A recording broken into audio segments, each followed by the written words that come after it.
ভিডিওটি যারা সৌদি আরবে নতুন আসতেছেন কিংবা ৫-৬ মাস ১ বছর যাবৎ হয়েছে নতুন আসছেন, তেমন কিছু বুঝেন না, আরবি জানেন না, তাদের জন্য সৌদি আরবে যদি বিনা বিপদে সুন্দরভাবে থাকতে চান, অল্প টাকা কামিয়ে মানসিক শান্তিতে থাকতে চান, তাহলে ৫-৬টা কাজ ভুলেও করবেন না।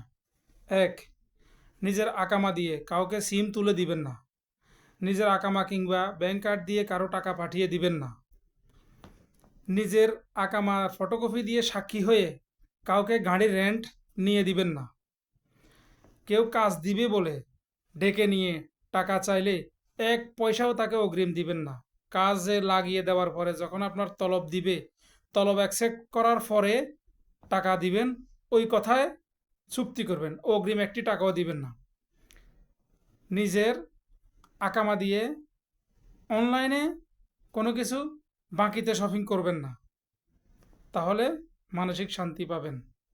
এই সমস্যাগুলোর ভিতরে স্ক্যাম বেশি হচ্ছে, এখন মানুষ বিভ্রান্তিতে পড়তেছে বেশি। ধন্যবাদ।